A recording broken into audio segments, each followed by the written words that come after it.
हर हर महादेव, जय भोलेनाथ की। भगवान शिव की कृपा आप सब पर सदैव बनी रहे।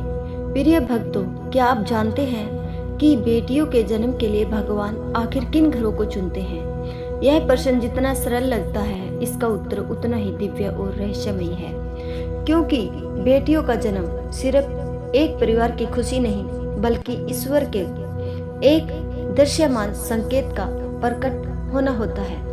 कहते हैं कि जब किसी घर में करुणा कम पड़ने लगे, जब किसी दिल का पत्थर फूल बनने की प्रतीक्षा कर रहा हो, जब किसी परिवार को बदलने की जरूरत ईश्वर महसूस कर ले, तब वे एक बेटी भेजते हैं। लेकिन यह चयन कैसे होता है?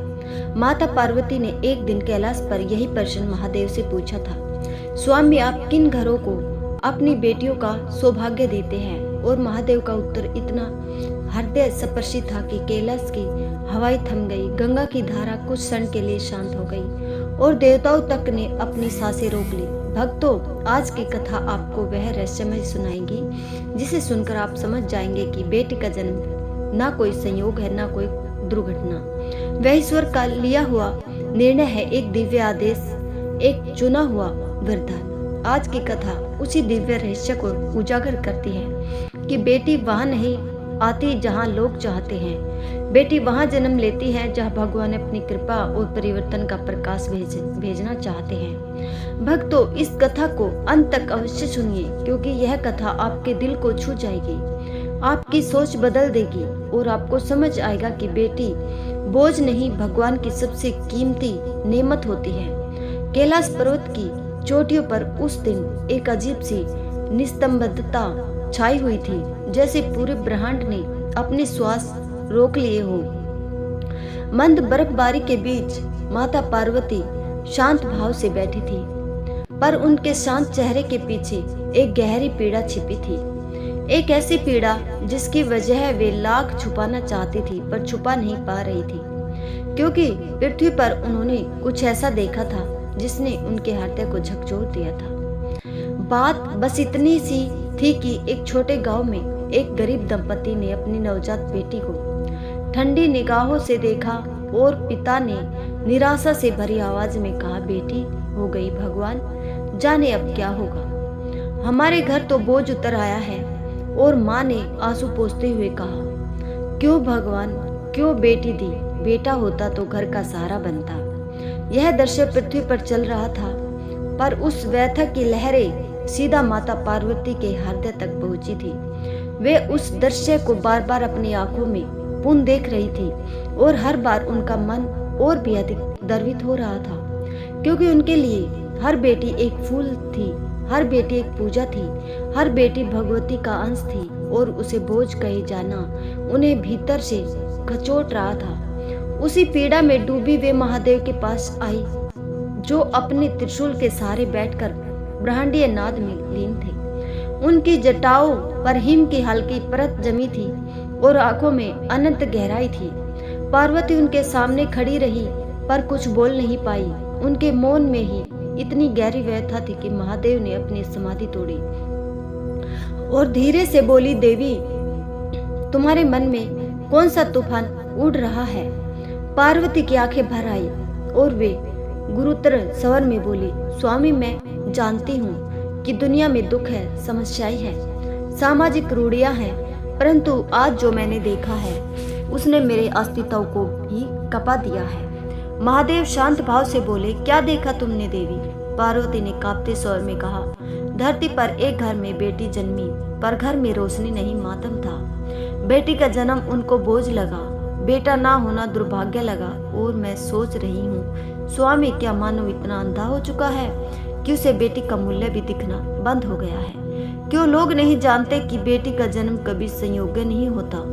क्यों लोग नहीं जानते कि जन्म तो हम चुनते हैं? हम, आप और मैं। पार्वती की आवाज दर्द में डूब रही थी। स्वामी, क्या सच में लोग यह नहीं समझते कि बेटी में मेरा ही अंश होता है? क्या सच में लोग यह नहीं जानते कि बेटी तो वही लेकर जाती है जो बेटा नहीं ले जा सकता? संस्कार, करुणा और वह प्रकाश जो घरों को उजाला देता है। महादेव कुछ क्षण मौन रहे, फिर उन्होंने अपनी नेत्रीय दृष्टि से ब्राह्मण में झांका, जैसे वे समय की परतों को खोल रहे हो। वे शांत स्वर में बोले, देवी, तुम्हारा प्रश्न साधारण नहीं, यह युगों का प्रश्न है और इसका उत्तर भी साधारण नहीं है। इसलिए आज मैं तुम्हें वह रहस्य बताऊंगा जो बहुत कम लोगों को ज्ञात है। वह रहस्य कि हम कौन से घर चुनते हैं और क्यों चुनते हैं जहाँ बेटियों को भेजा जाता है। पार्वती ने उत्सुक और व्याकुल आंखों से महादेव की ओर देखा, पर उनसे पहले ही एक धीमी आहट कैलाश की चोटी पर सुनाई दी। वह नंदी थे जो दूरी से ही माता पार्वती की पीड़ा को महसूस कर चुके थे। उन्होंने हाथ जोड़कर कहा, माता, यदि आप अनुमति दे तो मैं भी इस दिव्य रहस्य को सुनना चाहता हूँ, क्योंकि पृथ्वी पर जो अज्ञान फैला है वह हृदय को चीरता है। महादेव ने नंदी को पास बैठने का संकेत दिया। तभी गणपति भी आ गए। वे भी चकित थे। माँ, कौन सा प्रश्न आपको इस तरह विचलित कर रहा है? और पार्वती ने अपने पुत्र के सिर पर हाथ फेरते हुए कहा, बेटा, यह प्रश्न बेटी के जन्म का है और माँ होने के नाते मैं जानती हूँ बेटी का मूल्य क्या होता है, पर धरती वाले उसे क्यों नहीं समझते? यही पीड़ा मुझे खा रही है। महादेव ने अपनी जटाओं को पीछे करते हुए एक गहरी सांस ली और बोले, देवी, तुमने जो देखा वह सुख दुखद है, पर यह पहली बार नहीं हुआ और ना ही अंतिम बार होगा, क्योंकि मनुष्य अपनी सीमित दृष्टि से जन्म को देखता है, जबकि हम अनंत दृष्टि से मनुष्य बेटा चाहता है ताकि वह उसका सहारा बने। पर वह यह नहीं जानता कि बेटा पैदा करना उसकी इच्छा है, बेटी भेजना हमारा निर्णय है। यह सुनकर पार्वती चौंक गई। स्वामी, क्या सच में ऐसा है? क्या सच में बेटी का जन्म आप चुनते हैं? महादेव ने धीमे से मुस्कुराकर कहा, देवी, कोई आत्मा संयोग से नहीं भेजी जाती। हर बेटी एक दिव्य दूत होती है। हर बेटी वही जन्म लेती है जहाँ अंधकार को चीरने के लिए प्रकाश की आवश्यकता होती है, जहाँ सोच को बदलने की आवश्यकता होती है, जहाँ कठोरता को पिघलाने के लिए करुणा की जरूरत होती है, और सबसे बड़ी बात, जहाँ माँ बाप को यह सिखाने की जरूरत होती है कि ईश्वर का वरदान जन्म का रूप देखकर नहीं, हृदय के कर्मों से जाना जाता है। पार्वती की आंखों में आंसू चमक उठे। स्वामी, तो फिर वे लोग बेटी को बोझ क्यों कहते हैं? क्यों उसकी कदर नहीं करते? क्यों सोच नहीं पाते कि बेटी ही घर की असली सुमित्रा है? महादेव ने पार्वती के हाथों को थामते हुए कहा, देवी, मनुष्य की सोच को बदलने में समय लगता है और अक्सर वही घर बेटी पाता है जहाँ सोच बदलने की सबसे अधिक आवश्यकता होती है। जब घर में बेटा आता है तो घर बढ़ता है, पर जब बेटी आती है तो घर चलता है, घर संभलता है, घर सीखता है। बेटी ईश्वर का पाठ है जिसे मनुष्य अक्सर पढ़ नहीं पाता। पार्वती बोले, स्वामी, पर क्या सभी बेटियां दिव्य उद्देश्य लेकर आती है? महादेव बोले, हाँ देवी, बस मनुष्य पहचान नहीं पाता। तुमने अभी जिस बच्ची को देखा, क्या तुम जानती हो कि वह साधारण आत्मा नहीं है? पार्वती के चेहरे पर आश्चर्य उभरा। क्या वह साधारण नहीं थी? महादेव ने अपना तीसरा नेत्र आधा खोला। केवल इतना ही दिव्य प्रकाश फूटा नहीं, पर सत्य की किरणें झलक उठी। देवी, वह बालिका एक दिव्य चैन थी और उसकी कहानी आज मैं तुम्हें सुनाऊंगा। उसकी कहानी में तुम्हारे सारे प्रश्नों का उत्तर छुपा है। पार्वती ने अधीर स्वर में पूछा, कौन सी कहानी स्वामी? महादेव ने गहरे श्वास में कहा, उस बच्ची का नाम गौरी, उसे हमने ही चुना था। उसका जन्म साधारण नहीं था, उसका जीवन साधारण नहीं होगा, और जिस घर में वह जन्मी है वह घर भी साधारण नहीं। उस घर में अंधकार था और हमने उस अंधकार में प्रकाश भेजा है। देवी, आज मैं तुम्हें उस घर की पूरी कथा सुनाऊंगा, क्योंकि वही कथा पृथ्वी को समझाएगी कि बेटी कहाँ क्यों भेजी जाती है। महादेव ने कहानी के प्रथम अध्याय का द्वार खोला। यह कथा है उस लड़की की जिसे दुनिया बोझ समझेगी, पर जिसे हमने तुमसे भी अधिक करुणामयी बनाकर पृथ्वी पर भेजा है, ताकि वह साबित कर दे कि बेटी बोझ नहीं प्रकाश है। माता पार्वती उत्सुक, व्याकुल और कहीं न कहीं भीतर से दुखी थी, क्योंकि जिस प्रश्न ने उन्हें विचलित किया था उसका उत्तर जानने की उत्कंठा अब और अधिक गहरा चुकी थी। और महादेव ने जब यह कहा कि वह बच्ची दिव्य चैन थी, तब उनकी जिज्ञासा 1000 गुना बढ़ गई। वे थोड़ा आगे झुकी और बोली, स्वामी, मुझे बताइए, क्यों उसी घर में भेजी गई वह आत्मा क्यों चुना गया? वही परिवार जहाँ उसका जन्म स्वागत नहीं बल्कि बोझ बनकर देखा गया। महादेव ने मंद मुस्कान के साथ कैलाश के ऊपर फैले ब्रह्मांड को देखा। उसके नेत्रों में वह गहराई दिखाई दे रही थी जिसमें अनगिनत युगों के रहस्य छिपे थे। और वे बोले, देवी, कभी कभी हमें किसी घर को उसके अंधकार से बाहर निकालने के लिए एक दीपक भेजना पड़ता है, और वही दीपक बेटी होती है।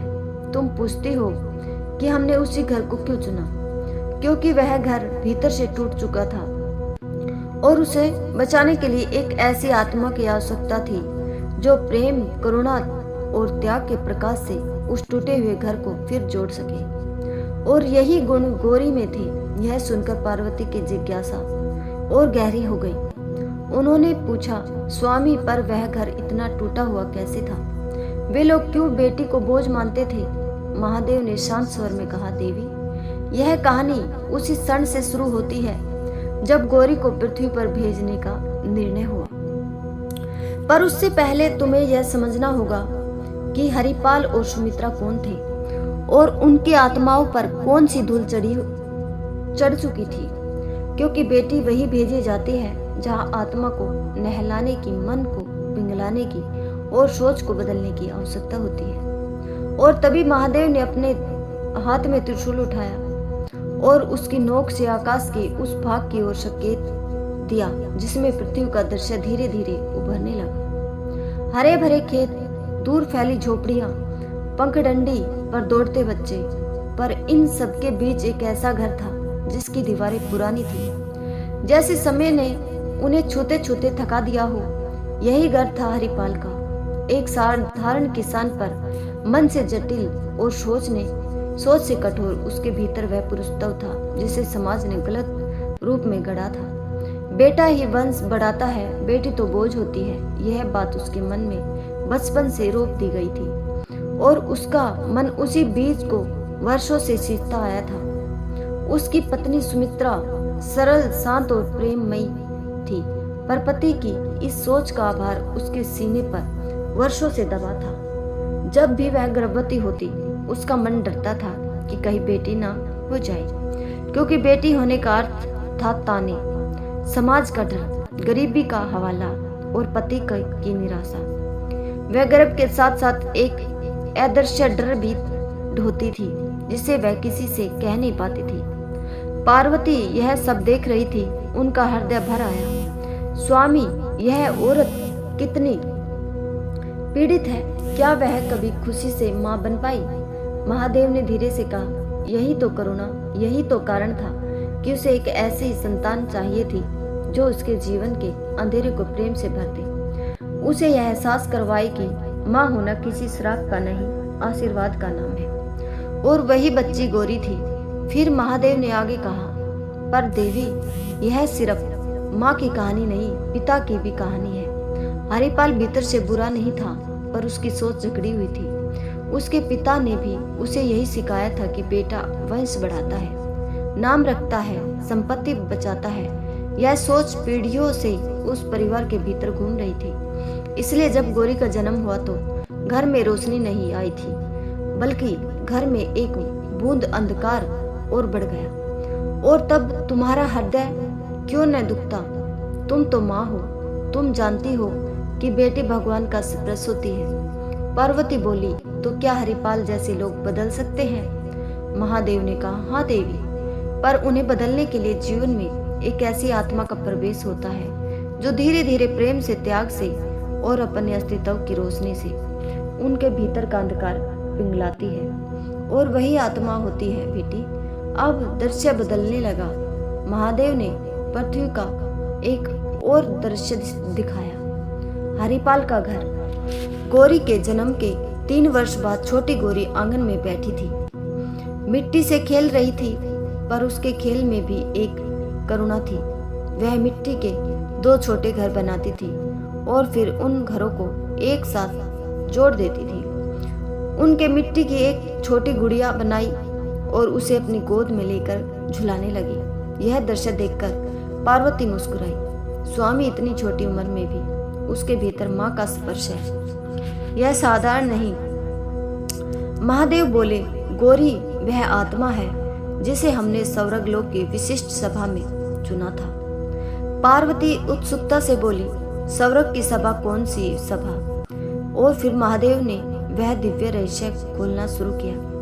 उन्होंने कहा, जब किसी घर पर अंधकार बढ़ जाता है, जब किसी घर में करुणा समाप्त होने लगती है, जब किसी परिवार में कठोरता और अंधकार इतना बढ़ जाए कि उसे तोड़ने वाला कोई प्रकाश ना रहे, तब स्वर्ग में एक विशेष सभा होती है। वह सभा सिर्फ देवताओं की नहीं बल्कि उन दिव्य आत्माओं की होती है जिन्हें जन्म के लिए चुना जाता है। उसी सभा में हमने गौरी को भी चुना था। कैलाश की हवा जैसे रुक गई। पार्वती ने आंखें फैलाकर पूछा, गौरी को कैसे चुना गया? वह आत्मा कौन थी? महादेव बोले, वह आत्मा साधारण कभी थी ही नहीं। ऐसी आत्मा दुर्लभ होती है देवी, और जब कोई घर प्रेम खो देता है तब उसी घर में ऐसी आत्मा भेजी जाती है ताकि वह प्रेम को पुनर्जीवित करे। पार्वती ने आश्चर्य से कहा, तो गौरी का जन्म सिर्फ परिवार की जरूरत नहीं बल्कि कर्मों की भी परिणति था। महादेव बोले, हाँ यही तो सत्य है। बेटी का जन्म कभी एक घर का नहीं होता, वह पूरे कुल, पूरे वंश और कभी कभी पूरे गांव का भाग्य बदलने आती है। अब दृश्य फिर बदला। महादेव ने स्वर्ग लोक की वह सभा दिखाई जहां गौरी को चुना गया था। सप्तऋषि उपस्थित थे, अप्सराएं खड़ी थी और मध्य में एक हल्की सी नीली रोशनी चमक रही थी। वही गौरी की आत्मा थी। वह छोटी सी कोमल सी रोशनी आगे आई और बोली, प्रभु जिसे भी मेरी आवश्यकता है मैं वहां जाऊंगी। उसकी आवाज में जो दृढ़ता थी उसने पार्वती के हृदय को छू लिया। महादेव ने उस समय उसे कहा था, पृथ्वी पर दर्द बहुत है बालिके, क्या तुम उसके लिए तैयार हो? आत्मा ने उत्तर दिया, दर्द ही तो प्रेम को जन्म देता है। प्रभु जहाँ दर्द होगा वही मैं प्रेम ले जाऊंगी। पार्वती भावुक हो गई। स्वामी इतनी छोटी आत्मा, इतना बड़ा संकल्प। महादेव बोले, देवी बेटी इसलिए वरदान होती है क्योंकि वह आत्मा जन्म से ही करुणामयी होती है। उसका जन्म किसी घर में होता है पर उसका हृदय पूरे संसार के लिए धड़कता है। तभी गौरी की आत्मा ने सभा में सभी को प्रणाम किया और कहा, जिस घर को मेरी जरूरत है मैं उसी घर जाऊंगी। महादेव बोले, तब सप्तऋषि ने कहा, एक घर है जो टूट चुका है, जिसकी दीवारें बची है पर दिलों की तस्वीरें गिर चुकी है, जहाँ प्रेम मर रहा है, जहाँ माँ डरी हुई है और पिता कठोरता में डूब चुका है। उस घर में बेटी भेजनी होगी। और गौरी ने बिना एक पल सोचे कहा, मैं जाऊंगी। यह सुनकर माता पार्वती की आंखें भर आई। स्वामी, उस आत्मा में तो देवी का अंश था। महादेव बोले, और हर बेटी में वही अंश होता है, देवी तुम ही का अंश। अब दृश्य फिर पृथ्वी पर आया। हरिपाल की पत्नी सुमित्रा गौरी को गोद में लिए बैठी थी, पर पति के तानों का भार उसमें ऐसा दर्द छोड़ गया था कि वह अपनी ही बच्ची को हृदय से गले नहीं लगा पा रही थी। गौरी हर रात अपनी माँ को सोते सोते रोते देखती। कभी वह माँ के आंसू पोंछती, कभी उसका हाथ पकड़कर सो जाती। पार्वती ने आंसू पोंछे और कहा, स्वामी यह बच्ची तो उसके जन्म से ही इस घर का दर्द महसूस कर रही है। महादेव बोले, हाँ देवी, इसलिए ही हमने उसे भेजा था। यह घर टूट चुका था लेकिन गौरी प्रेम से इसे जोड़ने वाली थी, पर अभी लंबी तपस्या बाकी थी, क्योंकि बेटी का मूल्य तभी समझ में आता है जब समय उसे चमकने देता है। फिर महादेव ने पार्वती की ओर देखा और बोले, देवी अब कथा का वह अध्याय शुरू होता है जहाँ इस बच्ची का भाग्य घर को बदलना शुरू करता है। पर वह मार्ग आसान नहीं था। दुनिया की निर्दयता, समाज के ताने, गरीबी की चोट, पिता की कठोर सोच, इन सब के बीच एक नन्ही बच्ची कैसे प्रकाश बनेगी, यह तुम्हें अभी देखना होगा। पार्वती शांत खड़ी थी, आंखों से बह रही करुणा की धारा, और महादेव ने अगले अध्याय का द्वार खोला। माता पार्वती के हृदय में एक बेचैनी की गर्माहट फैल चुकी थी, क्योंकि महादेव ने यह कहकर कि अब सब कुछ बदलने वाला है। वास्तव में कहानी का ऐसा दरवाजा खोला था जिसमें एक मासूम बच्ची का संघर्ष, उसके आंसू, उसकी तपस्या और उसके भीतर छिपी दिव्यता की परतें खुलने वाली थी। पार्वती की आंखें उस दृश्य पर टिकी थी जो अब महादेव के संकेत पर पृथ्वी पर खुल रहा था। हरिपाल का घर, जहां गौरी अब 5 वर्ष की हो चुकी थी, पर 5 वर्ष की उम्र में थी, उसके चेहरे पर एक असाधारण चमक थी, जैसे उसके भीतर कोई छुपा हुआ तेज था।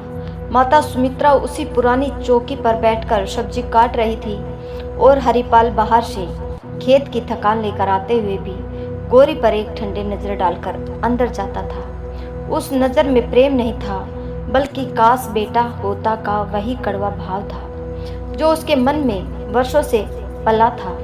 पार्वती ने यह देखकर लंबी सांस ली और धीरे से बोली, स्वामी, यह बच्ची इस कठोर वातावरण में कैसे प्रेम बांटेगी? उसके नन्हे मन को पिता की यह अवहेलना कैसे तोड़ेगी?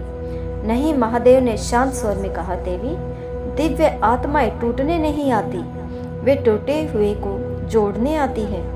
गौरी का मन मजबूत है क्योंकि उसकी आत्मा मजबूत है, पर हाँ, उसे भी दर्द होगा, और उसी दर्द से वह प्रकाश निकलेगा जिससे यह घर बदलेगा। अब दृश्य और गहरा हो गया। गौरी अपनी माँ के पास आई और धीरे से बोली, माँ, आज फिर पिताजी ने मुझे देखा भी नहीं। मैंने खेत के लिए पानी भी भरा था, पर उन्होंने कुछ कहा ही नहीं। क्या मैं इतनी बुरी हूँ? यह सुनकर सुमित्रा का हृदय फट गया। वह अपनी बच्ची को गले लगाना चाहती थी, पर अपने पति के डर ने उसे वर्षों से बांध रखा था।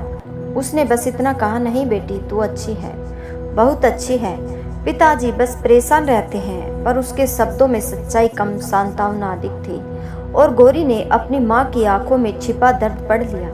वह कुछ नहीं बोली, बस अपनी माँ का दुपट्टा पकड़कर बैठ गई। यह देखते हुए पार्वती की आंखें भर आई। स्वामी, इतनी छोटी उम्र में भी वह दूसरों का दर्द समझ रही है, यह तो स्पष्ट रूप से दिव्यता का संकेत है।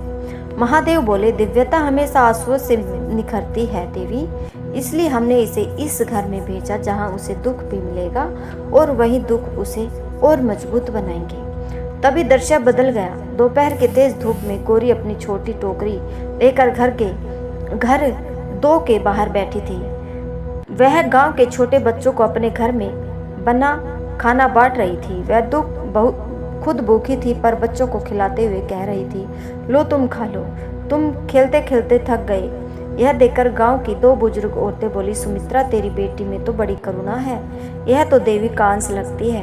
पर हरिपाल ने घर के अंदर से यह सुनते ही गुस्से में कहा, देवी का अंश बेटी होकर? अरे, बेटी का जन्म कोई वरदान नहीं, बस खर्चा ही खर्चा। और उसने अपनी पत्नी को ताना देते हुए कहा, इस लड़की ने घर का भाग्य ही रोक रखा है। पार्वती ने यह सुना और उनके भीतर की माँ का हृदय पिघल गया। स्वामी, यह पुरुष कितना अंधा है, इतनी मासूम बच्ची में भी उसे दोष दिख रहा है। महादेव ने गहरी आवाज में कहा, और यही अंधकार था देवी, जिसे मिटाने के लिए हमने गौरी को भेजा था।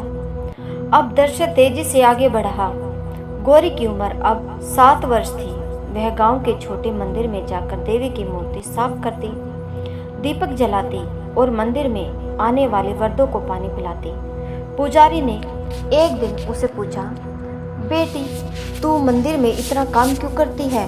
गौरी ने मुस्कुराकर कहा, मुझे लगता है कि मैं यहाँ आकर किसी से बात कर सकती हूँ, और जो भी यहाँ है वह मेरी बात सुनता है। पुजारी मुस्कुराए, तू बहुत अच्छी बच्ची है। लेकिन उसी शाम हरिपाल ने गौरी को मंदिर से लौटते देखा और गुस्से में बोला, लड़की होकर मंदिर में क्या कर रही थी? लड़की का काम घर में मदद करना है, बाहर घूमना नहीं। गौरी ने डरते डरते कहा, पिताजी, मैं तो बस। हरिपाल चिल्लाया, बस बस करती रहती है, तुझसे कोई काम ढंग से नहीं होता, सुमित्रा ने गौरी को पूछा। छुपा लिया। फिर उसे खुद भी मार खाने का डर था। उस रात गौरी अकेले छत पर बैठी थी और आसमान की ओर देखकर धीरे से बोली, अगर सच में ऊपर कोई है तो बस इतना बता दो कि मैं बुरी नहीं हूँ। मैं क्यों पैदा हुई? यह सुनकर पार्वती का दिल जैसे थम गया। उन्होंने महादेव का हाथ पकड़कर कहा, स्वामी, यह बच्ची तो अपने जन्म के उद्देश्य से परिप्रश्न कर रही है। क्या यह उचित है? क्या उसकी परीक्षा इतनी कठिन? महादेव शांत थे, पर उनकी आंखों में गहरी चमक थी। देवी कोई आत्मा तब तक दिव्य नहीं बनती जब तक वह अपना उद्देश्य स्वयं न खोज ले। यही वह क्षण है जहाँ से गौरी का प्रकाश शुरू होता है। अचानक दृश्य फिर बदला। गांव में महामारी फैलने लगी, लोग बीमार पड़ने लगे और हरिपाल भी बुरी तरह बीमार हो गया। सुमित्रा रो रो कर थक गई और गांव के लोग उनके घर के पास आने से भी डर रहे थे। पर गौरी सिर्फ 7 साल की बच्ची अपने पिता के सिर पर ठंडा पानी रखती, उसके लिए काढ़ा बनाती और भूखे पेट 2 दिनों तक उसकी सेवा करती रही। जब बीमारी बढ़ी तो गौरी घर से अकेली बिना कुछ खाए 4 किलोमीटर दूर वैद्य के पास गई। रास्ता कठिन था, पथरीला था, कुछ जगह पर कांटे थे जिससे उसके पांव कट गए, पर उसने पैरों से बहते खून की परवाह न की। वैद्य ने दवा दी और कहा, बेटी तू अकेले आई, तू तो देव कन्या है। गौरी मुस्कुराई, नहीं, मैं तो बस अपनी माँ और पिताजी को अच्छा करना चाहती हूँ। रात में जब वह घर लौटी तो उसके कपड़ों में धूल थी, पैरों से खून था, पर हाथ में दवा थी। उसने पिता के माथे पर दवा लगाई। 3 दिनों बाद हरिपाल ही की हालत सुधरने लगी और वह पहली बार गौरी को देखकर चुप रह गया। उसका गला सूख गया। वह समझ नहीं पा रहा था कि जिसे वह बोझ कहता था वही आज उसकी जान बचाने वाली थी, पर उसका अहंकार इतना बड़ा था कि वह गौरी से आंखें तक नहीं मिला पाया।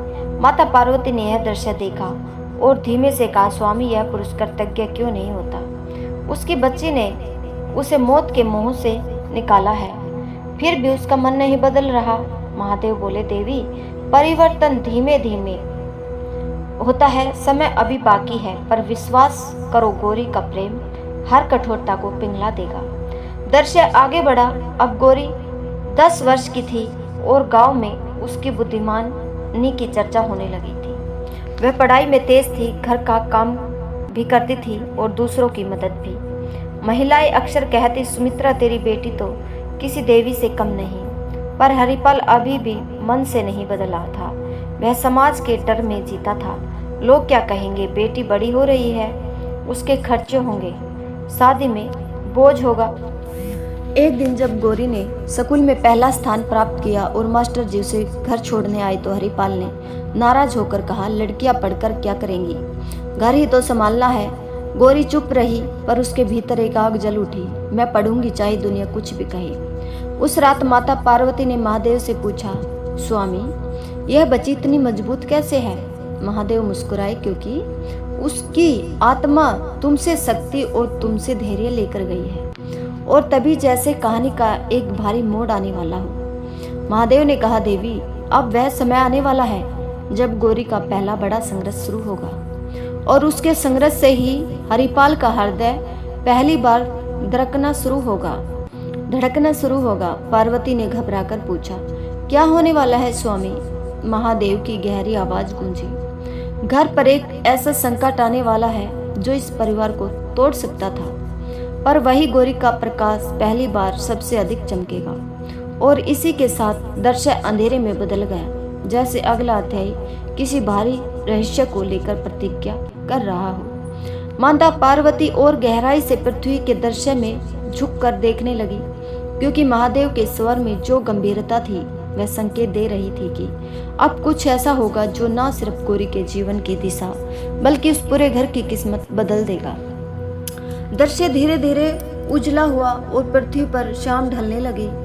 गांव में हल्की सी धुंध, घरों के बाहर मिट्टी के चूल्हों से उठता धुआं, और उसी माहौल के बीच हरिपाल का घर चिंता में डूबा हुआ दिखाई देने लगा, क्योंकि उस दिन अचानक गौरी की मां सुमित्रा को तेज बुखार चढ़ा था और उनका शरीर तपते लोहे की तरह जल रहा था।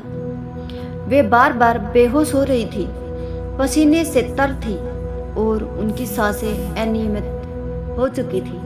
हरिपाल घबराया हुआ इधर उधर टहल रहा था, पर उसकी घबराहट भय से उपज रही थी। उसके मन में लाख गलतियां हों, पर वह पत्नी को खोना नहीं चाहता था। गौरी अपनी माँ का हाथ पकड़े बैठी थी, आंखों से आंसू बह रहे थे, पर हिम्मत नहीं टूट रही थी। वह बार बार अपनी माँ के चेहरे को सहला रही थी और धीमे धीमे कह रही थी, माँ उठो, तुम ठीक हो जाओगी, मैं हूं ना। सुमित्रा ने गौरी की उंगली थोड़ी सी हिलाई, पर वे फिर बेहोश हो गई। गौरी ने अपनी माँ की सांसें धीमी होती देखी और वह बुरी तरह कांप गई। उसे लगा जैसे उसका पूरा संसार बिखर रहा है। हरिपाल ने गांव के वेद को बुलाने की कोशिश की, पर उस रात भयंकर बारिश शुरू हो गई। बिजली कड़क रही थी और गांव की पगडंडियां कीचड़ में बदल चुकी थी। कोई भी घर से बाहर निकलने को तैयार नहीं था। लोग अपने अपने घरों में बंद हो गए थे। तभी गौरी खड़ी हुई। उसके बाल भीगे हुए चेहरे पर चिपक रहे थे। वह कांपते हुए बोली, पिताजी, मैं जाऊंगी वैद्य जी के पास, दवा मैं लेकर आऊंगी। हरिपाल ने चौंक कर कहा, अरे नहीं, तू इतनी रात इतनी बारिश में अकेले कैसे जाएगी? रास्ता भी खतरनाक है, लेकिन डर, चिंता और असहायता के बीच भी उसके स्वर में बेटी के लिए वही कठोरता थी।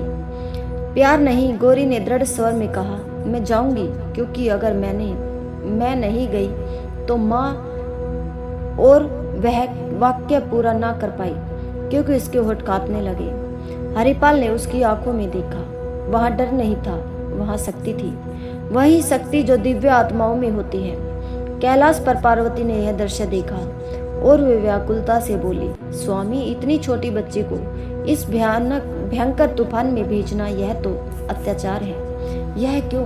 महादेव ने धीमे स्वर में कहा, देवी, यही वह क्षण है जहाँ से यह बच्ची अपनी आत्मा के उद्देश्य को पहचानना शुरू करेगी। कभी कभी दिव्यता को बाहर आने के लिए तूफानों से गुजरना पड़ता है। और पृथ्वी पर गौरी ने अपनी छोटी ओढ़नी सिर पर डालकर बारिश में कदम रखा। वह बाहर निकली तो बारिश मानो तीरों की तरह उसके शरीर पर पड़ रही थी। हवा इतनी तेज चल रही थी कि उसका संतुलन बार बार बिगड़ रहा था, लेकिन उसकी चाल नहीं डगमगा रही थी। वह पगडंडी पर आगे बढ़ी। उसके पांव कीचड़ में धंस रहे थे। उसे बार बार गिरना पड़ रहा था, लेकिन हर बार वह उठ रही थी। उसकी छोटी हथेलियों से मिट्टी चिपक कर लहू में बदलने लगी, पर वह एक ही बात सोच रही थी, माँ, मुझे दवा लानी है। बारिश की तेज धाराएं उसके चेहरे पर ऐसे लग रही थी मानो प्रकृति उसे रोकना चाहती हो, पर उसी प्रकृति की गोद में महादेव का आशीर्वाद उसे आगे धकेल रहा था। आधे रास्ते पर पहुंचकर गौरी एक बड़े गड्ढे में फिसल कर गिर गई। उसके पैर में गहरा घाव हो गया, खून बहने लगा। वह दर्द से चीखी, पर तुरंत होठ दबाकर उठ खड़ी हुई।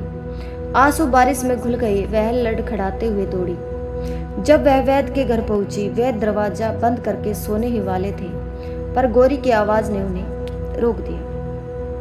वैद्य जी, कृपा करके दरवाजा खोलिए, माँ मर जाएगी, दवा दीजिए। वैद्य ने दरवाजा खोला और गौरी की हालत देखकर सन रह गया। उसने तुरंत दवाई दी और कहा, बेटी, तू अकेले आई है? तू तो देवकन्या लगती है। ऐसी हिम्मत बहुत कम लोगों में होती है। गौरी ने कहा, मैं बस अपनी माँ को ठीक करना चाहती हूँ। कैलाश पर पार्वती की आंखें भर आई। स्वामी, वह रोई नहीं, वह डरी नहीं, वह टूटी नहीं। क्या यही दिव्य आत्मा का संकेत है? महादेव बोले, हाँ देवी, और यही कारण था कि हमने इसे वही भेजा जहां इसकी आवश्यकता सबसे ज्यादा थी। गौरी जब वापस घर पहुंची तब तक आधी रात बीत चुकी थी। उसके कपड़े भीगे हुए थे, पैर में से खून बह रहा था, शरीर मिट्टी से ढका हुआ था, पर उसकी हथेलियों में कसकर दवाई थी। घर में घुसते ही वह लड़खड़ाई, पर गिरने से पहले ही हरिपाल ने उसे पकड़ लिया। पहली बार पिता ने उसे इस तरह पकड़ा था। हरिपाल की आंखें फटी रह गई। उसने बेटी के पैरों में खून बहता देखा, उसके चेहरे पर घाव, उसके बालों से पानी टपकता, उसके हाथ कांपते हुए, और उसी क्षण उसके मन में कुछ दरक गया। शायद वह अहंकार था, शायद वह वर्षों से जमी धूल थी, शायद वह कई कठोरता थी जो बेटी के प्रति उसके हृदय पर चढ़ी थी। गौरी ने कहा, पिताजी दवा ले आई, माँ ठीक हो जाएगी। और इतना कहकर वह जमीन पर गिर गई। सुमित्रा ने उसे गले लगाया, उसकी आंखों से आंसू बहने लगे। गौरी मेरी बच्ची, यह क्या क्या हाल कर लिया तूने। गौरी ने माँ का गाल छूते हुए कहा, माँ आप ठीक हो जाओ। बस हरिपाल कुछ कह नहीं पा रहा था, उसके अंदर अपराध बोध की ज्वाला जल रही थी। वह केवल इतना कह पाया, तू तो इंसान नहीं है, तू देवदूत है, मैंने तुझे कभी समझा ही नहीं। कैलाश पर यह सुनकर पार्वती ने धीरे से कहा, स्वामी परिवर्तन शुरू हो गया। महादेव बोले, हाँ देवी, पर यह सिर्फ शुरुआत है, अभी आगे उसका प्रकाश और बड़ा होना है। अगले दिन जब गौरी पर का पैर पट्टी बांधकर बिस्तर पर था और माँ ठीक होने लगी थी, गांव में यह बात आग की तरह फैल गई कि हरिपाल की बेटी ने आधी रात तूफान में चलकर दवा लाई और अपनी माँ की जान बचाई। लोग घर के बाहर इकट्ठा होने लगे। कुछ औरतें बोली, यह बच्ची तो चमत्कार है, यह तो किसी देवता का वरदान है। पर हरिपाल भीतर बैठा था, उसकी आंखों से आंसू नहीं रुक रहे थे। वह बार बार खुद से कह रहा था, मैंने इसे बोझ कहा और इसने मेरी दुनिया बचा ली। पार्वती ने यह जाना और बोली, स्वामी अब यह घर बदल जाएगा। महादेव बोले, धीरे धीरे परिवर्तन अचानक नहीं आता, पर आज हरिपाल का हृदय पहली बार नरम हुआ। अब समय है कि दुनिया उसे गौरी का मूल्य दिखाए। दृश्य बदला। गौरी अब 12 वर्ष की हो चुकी थी और उसकी समझदारी पूरे गांव में प्रसिद्ध थी। एक दिन गांव में बड़ा झगड़ा हुआ। दो परिवारों के बीच खेत की मेड़ को लेकर विवाद इतना बढ़ा कि मारपीट की नौबत आ गई। पंचायत ने बैठक बुलाई। बुजुर्ग एक दूसरे पर आवाजें उठा रहे थे। तभी गौरी वहां पहुंची और उसने सभी से कहा, आप लोग लड़ क्यों रहे हैं? थोड़ी सी जमीन के लिए इतना विवाद? आप सब एक ही गांव के हैं, आनंद से रहिए। सब हंस पड़े। अरे यह लड़की क्या सिखाएगी? पर गौरी ने अपने स्कूल की कॉपी निकालकर खेतों की माप दिखाई, साबित किया कि गलती किसकी थी। विवाद शांत हो गया। पंचायत के मुखिया ने कहा, इस लड़की में तो असाधारण समझ है, यह बेटा नहीं 10 बेटों के बराबर है। यह सुनकर हरिपाल के चेहरे पर गर्व की हल्की सी चमक आई, लेकिन वह अभी भी खुलकर स्वीकार करने की हिम्मत नहीं जुटा पा रहा था। उस रात गौरी भगवान के छोटे मंदिर में दीपक जला रही थी। उसने धीमे स्वर में कहा, जो भी मेरे ऊपर ध्यान देता है, मैं बस यही चाहती हूँ कि पिताजी मुझे समझे, मुझे बोझ न समझे। कैलाश पर पार्वती बोली, स्वामी यह बच्ची अपने लिए कुछ नहीं मांगती, बस पिता का प्रेम चाहती है। क्या यह हो पाएगा? महादेव ने मुस्कुराकर कहा, बेटी, कहा देवी, बेटी का हृदय सबसे पवित्र होता है और वही सबसे कठिन दिल भी पिघलाता है। अब समय आ गया है कि हरिपाल अपनी बेटी का मूल्य जाने, पर उससे पहले एक और बड़ा संकट आने वाला है। पार्वती ने चौंक कर पूछा, संकट? कैसा संकट? महादेव बोले, एक ऐसा मोड़ जहाँ बेटी अपनी जान जोखिम में डाल देगी और उसी पल पिता का हृदय पूरी तरह बदल जाएगा। महादेव का चेहरा गंभीर और शांत था। उनकी आंखों में आने वाले क्षणों की आहट झलक रही थी। दृश्य धीरे धीरे खुला। अब गौरी की उम्र 13 वर्ष हो चुकी थी। उसके चेहरे पर बचपन की मासूमियत और किशोरावस्था की दृढ़ता का मिश्रण था। वह हर सुबह मंदिर जाकर दीपक जलाती, फिर स्कूल जाती, घर के काम करती, पिता की खेतों में मदद करती, फिर गांव के बच्चों को ट्यूशन पढ़ाती। वह पूरे गांव के लिए एक नन्ही रोशनी बन चुकी थी, लेकिन उसके घर के भीतर अभी भी प्रेम की कमी थी। हरिपाल धीरे धीरे बदल रहा था, पर पूरी तरह नहीं। वह गौरी की बुद्धिमान बानी देखता, उसकी मेहनत देखता, उसकी करुणा देखता, लेकिन वर्षों से जमी समाज की सोच की धूल उसके हृदय को पूरी तरह साफ नहीं होने देती थी। और यही वजह थी कि गौरी आज भी पिता को देखकर एक अजीब सी दूरी महसूस करती थी। लेकिन उस सुबह एक ऐसी घटना ने सब कुछ बदल दिया। जिसका अंदाजा ना गौरी को था ना उसके पिता को। गांव में मंदिर के पीछे एक पुरानी हवेली थी जो वर्षों से जर्जर हालत में थी। लोग कहते थे कि हवेली के कुछ हिस्से कभी भी गिर सकते हैं। बच्चे अक्सर वहां खेलने जाते थे, लेकिन उस दिन अचानक गांव के दो छोटे बच्चे सोनू और गुदिया खेलते खेलते हवेली के अंदर जा पहुंचे और तभी अचानक हवेली का ऊपरी हिस्सा गिरने लगा।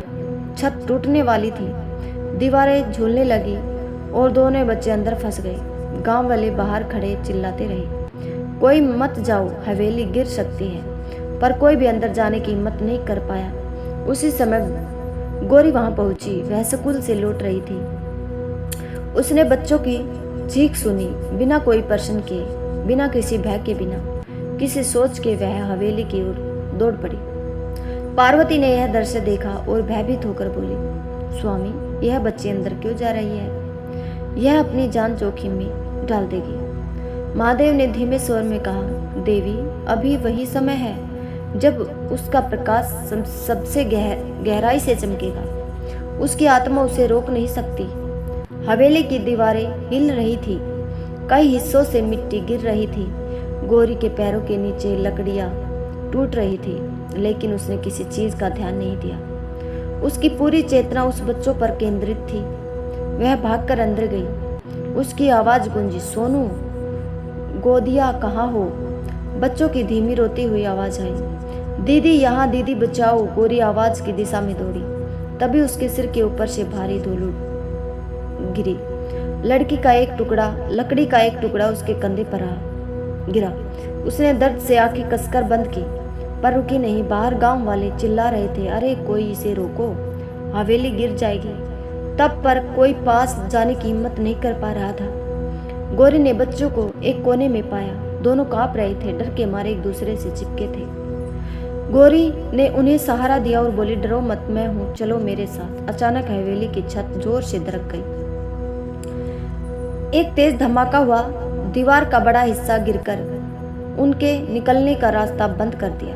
बाहर लोग दहशत से चिल्ला उठे। गौरी के चेहरे पर एक पल के लिए डर उभरा, पर अगले ही पल उसने खुद को संभाला। मैं तुम्हें यहाँ से निकाल लूंगी, वादा है।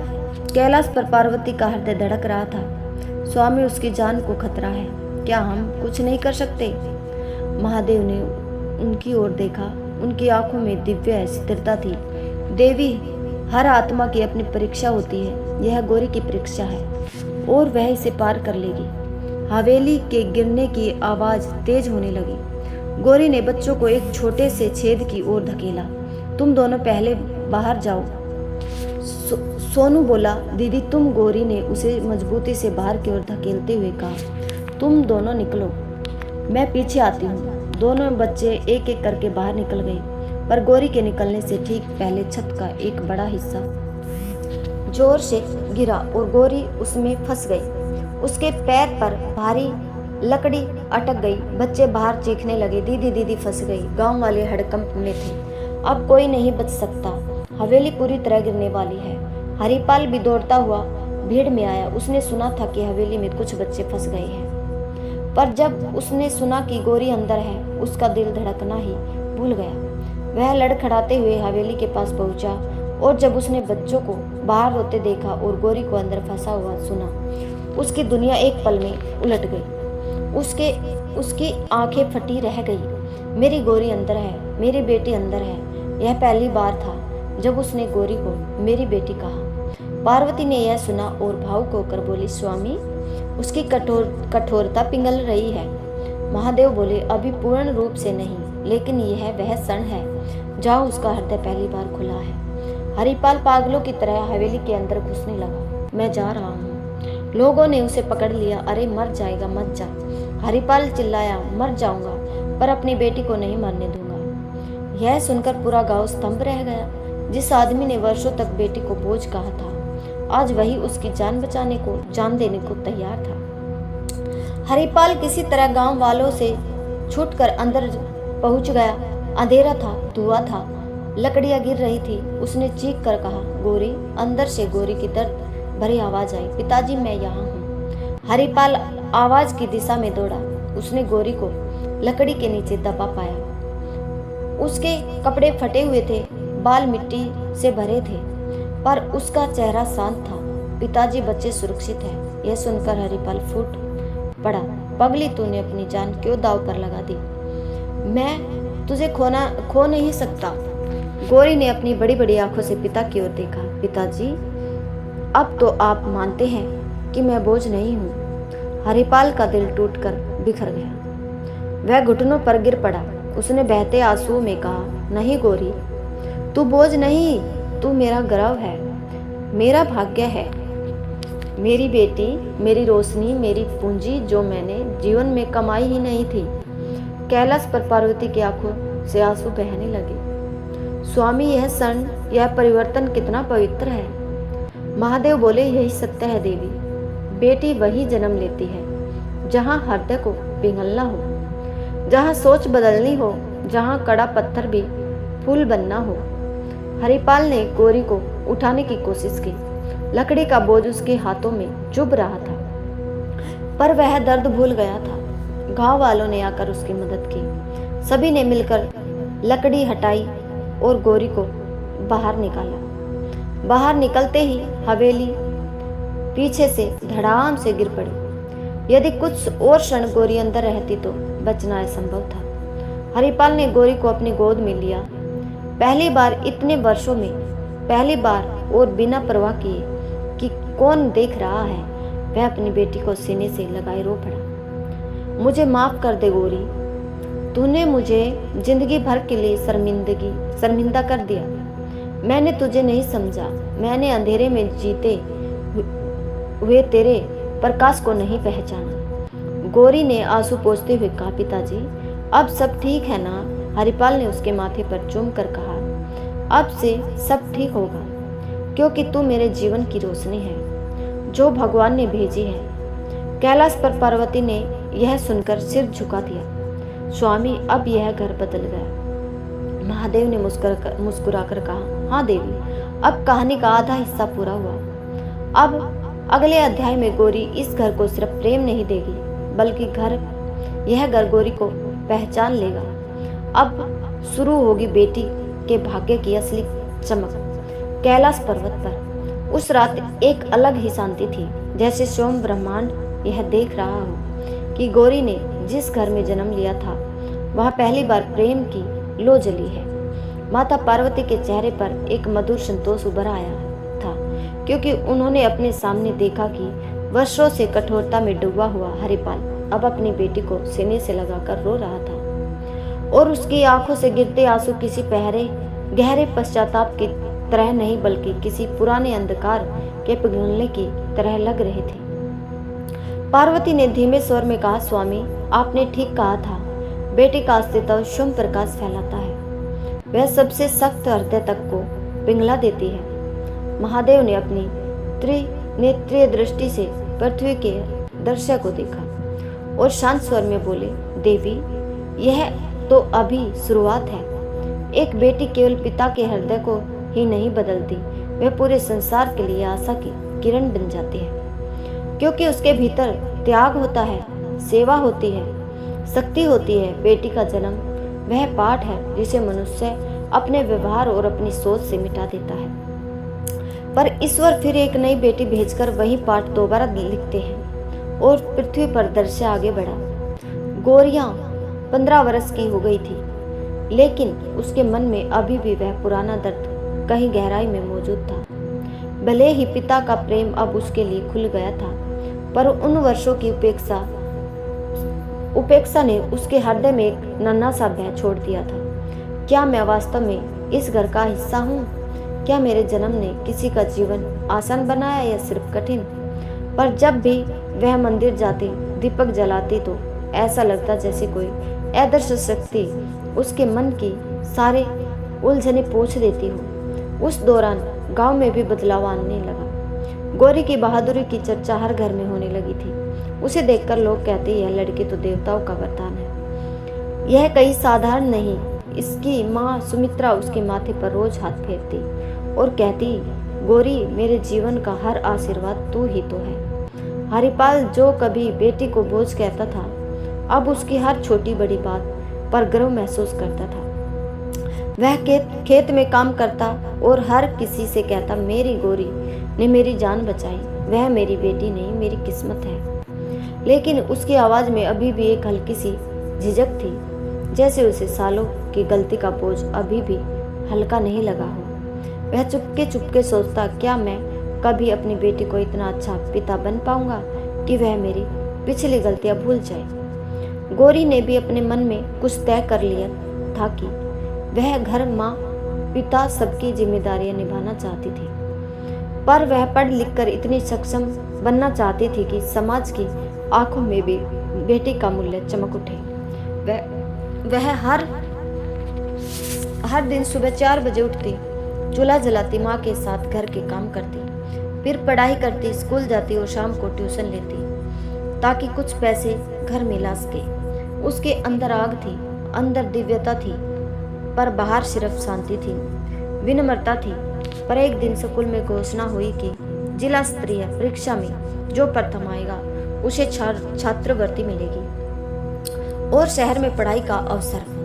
गौरी के भीतर चिंगारी जागी, अगर मैं परीक्षा जीत गई तो गांव के लोगों को साबित कर दूंगी कि बेटी सिर्फ घर का बोझ नहीं, वह घर की शान है। वह देर रात तक दीपक की मंद रोशनी में पढ़ती, कभी कभी दीपक बुझ जाता तो वह बाहर चांद की रोशनी में बैठकर पढ़ती थी। उसके आसपास अंधेरा होता पर उसके भीतर ज्ञान का उजाला जल रहा था। कैलाश पर यह देखकर पार्वती मुस्कुराई, स्वामी उसकी लगन तो किसी तपस्वी की तरह है, वह न थकती है न रुकती है, ऐसी शक्ति कहाँ से आती है। महादेव बोले, देवी सब बेटियां ऐसी ही होती है, बस मनुष्य उन्हें अवसर नहीं देता, वरना वे संसार बदल सकती है। बेटी केवल जन्म नहीं लेती, वह अपने साथ घर का भविष्य लाती है, पर यह समझ मनुष्य को देर से आती है। पृथ्वी पर जिला परीक्षा का दिन आया। गौरी ने परीक्षा दी और वह इतनी शांत थी कि जैसे भीतर किसी अदृश्य हाथ ने उसे संभाल रखा हो। जब परिणाम आया तो पूरा गांव खुशी में झूम उठा। गौरी प्रथम आई थी और उसके नाम के आगे लिखा था, जिले की सर्वश्रेष्ठ छात्रा। गांव में ढोल बजने लगे, लोग मिठाई बांटने लगे। महिलाएं गौरी के घर आई और बोली, सुमित्रा तेरी बेटी ने तो गांव का नाम रोशन कर दिया। गौरी को देखकर एक बुजुर्ग बोले, बेटा नहीं, बस बेटा नहीं, इस बेटी ने काम किया है। हरिपाल की आंखों में वह गर्व चमक उठा जो उसने पहले कभी महसूस नहीं किया था। लेकिन उसी के साथ उसके भीतर एक और भावना उठी, पछतावा। वह सोच रहा था, काश मैंने इसे शुरू से पहचाना होता, काश मैंने इसे बोझ न समझा होता। उस रात गौरी मंदिर गई और दीपक जलाया। उसकी आवाज कांप रही थी, भगवान मुझे इतना आशीर्वाद देना कि मैं अपने माता पिता का नाम गर्व से ऊंचा कर सकूं। कैलाश पर पार्वती यह सुनकर भावुक हो गई। स्वामी, यह बच्ची अपने लिए कुछ भी नहीं मांगती, यह तो बस दूसरों के लिए जीती है। ऐसी आत्मा को आपने चुना था। महादेव बोले, देवी हम उन घरों में बेटियां भेजते हैं जहां आत्मा को बदलने की जरूरत होती है, और गौरी उस परिवर्तन का सबसे चमकता हुआ रूप है। पर समय का दूसरा अध्याय अब खुलने वाला था और वह अध्याय आसान नहीं था। जैसे जैसे गौरी की पढ़ाई की चर्चा बढ़ रही थी, वैसे वैसे कुछ लोगों के मन में जलन भी पैदा होने लगी। अरे लड़की होकर इतना पढ़ेगी तो क्या करेगी, शहर जाएगी, बड़ी बड़ी बातें करेंगी, घर वालों को सिर पर चढ़ जाएंगी, लड़की ज्यादा पढ़ जाए तो घर बिगड़ जाता है। ऐसी बातें हवा में फैलने लगी और धीरे धीरे यह जहर हरिपाल के कानों तक पहुंचा। पहले वह गुस्सा होता, फिर सोचता, लोग जो कह रहे हैं क्या सचमुच सही है। वह अकेले बैठकर गौरी की किताबों को देखता, उसके भीतर एक दुविधा उठने लगी। एक तरफ बेटी की सफलता का गर्व, दूसरी तरफ समाज के ताने। वह समझ नहीं पा रहा था कि उसे क्या करना चाहिए।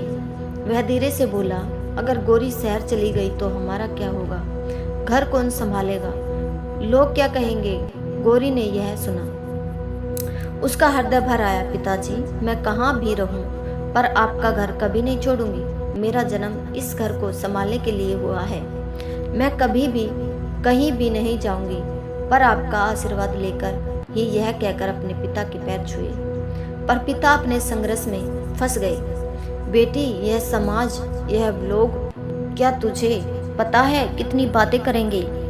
गौरी ने शांत स्वर में कहा, लोग चाहे कुछ भी कहे, पर सच तो इसे नहीं बदलता कि मैं आपकी बेटी हूँ और मुझे भगवान ने भेजा है ताकि मैं आपके घर का उजाला बन सकूं। कैलाश पर पार्वती ने यह सुना और उन्होंने महादेव का हाथ पकड़ा। स्वामी, अब तो यह घर पूरी तरह बदल जाना चाहिए। फिर यह नए संघर्ष क्यों?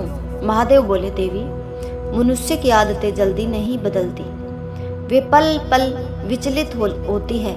इसलिए बेटी तभी भेजी जाती है जब घर को परिवर्तन की लंबी यात्रा करनी हो। यह यात्रा अभी अधूरी है और गौरी अभी अपने असली उद्देश्य तक नहीं पहुंची। अचानक पृथ्वी का दृश्य और गंभीर हुआ। जिले के स्कूल ने गौरी को शहर में आगे पढ़ाई का निमंत्रण भेजा। साथ ही पूर्ण छात्रवृत्ति। यह अवसर बहुत बड़ा था, पर इसके साथ डर भी था। समाज का डर, भविष्य का डर, परिवार के टूटने का डर। हरिपाल ने गौरी को बुलाया। वह चिंतित था, बेचैन था। उसने कहा, गौरी, तू अगर शहर चली गई तो गांव वाले क्या कहेंगे? मैं तेरे बिना कैसे रहूंगा? तू घर कैसे संभालेगी? तू इतनी दूर। और पहली बार गौरी के चेहरे पर हल्की सी मुस्कान आई। पिताजी, क्या आपको डर है? हरिपाल ने सिर झुका लिया। हाँ, बहुत। गौरी ने उनका हाथ पकड़कर कहा, पिताजी, जिस बेटी ने हवेली में जाकर 2 बच्चों की जान बचाई, वह अपनी राह में कोई भी तूफान झेल सकती है। हरिपाल हिल गया। उसके अंदर कोई पुराना पत्थर टूटने लगा। उसने बेटी को देखा, पहली बार गहराई से और धीरे से सिर हिलाया। जा गौरी, उठ जा, जितना आगे जा सकती है जा, क्योंकि तू इस घर का गर्व है। कैलाश पर पार्वती खुशी से खिल उठी। स्वामी, आखिरकार घर ने बेटी का मूल्य समझ लिया, महादेव ने शांत स्वर में कहा। और अब देवी, अगले चरण में गौरी ने सिर्फ अपने घर का भाग्य बदलेगी, बल्कि पूरे समाज को यह बताएगी कि बेटी कहाँ क्यों भेजी जाती है। अब वह समय आ गया है जब उसका प्रकाश गांव से निकलकर दुनिया तक पहुंचेगा। माता पार्वती के चेहरे पर गर्व भी था, करुणा भी और एक हल्का सा डर भी, क्योंकि उन्होंने देखा कि गौरी अपने पिता के आशीर्वाद के साथ शहर जाने की तैयारी कर रही है। उसके छोटे से बैग में कुछ कपड़े, 2 किताबें और माँ ने आंसू पोंछते हुए उसके लिए जो 2 रोटियां रखी थी, बस वही। उसके भीतर एक महासागर था, साहस का, करुणा का, आशा का। महादेव शांत भाव से यह सब देख रहे थे। और तभी पार्वती ने उनसे पूछा, स्वामी, गौरी तो शहर जा रही है, पर क्या वह भी उसकी राह इतनी कठिन होगी? महादेव ने धीरे से उत्तर दिया,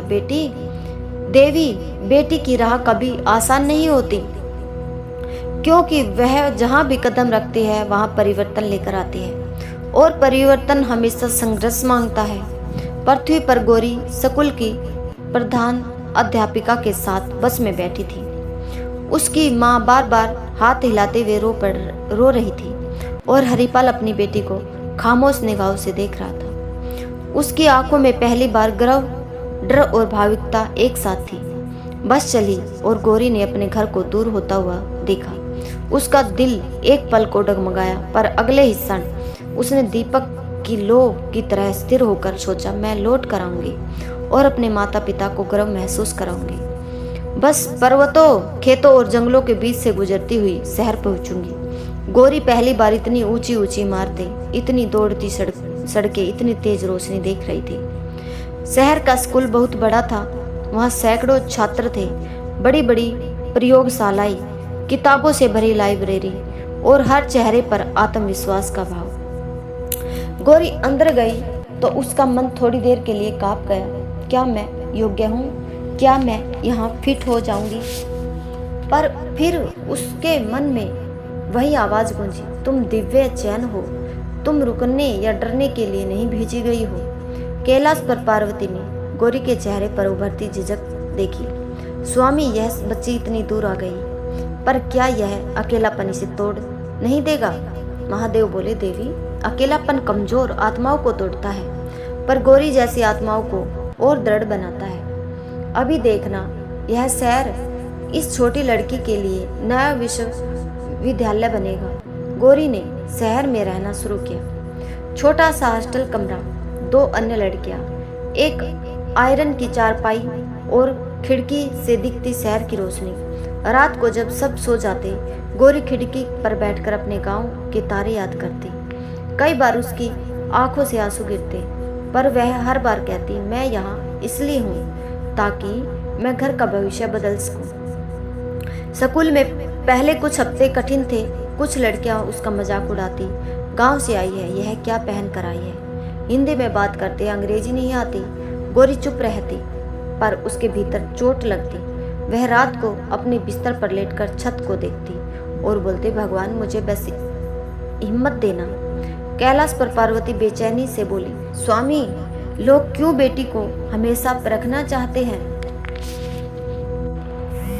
क्यों उसे हर स्थान पर कठिनाई दी जाती है? महादेव बोले, क्योंकि देवी बेटियां की सबसे अधिक शक्ति रखती है और शक्ति हमेशा परीक्षा से बिखरती है।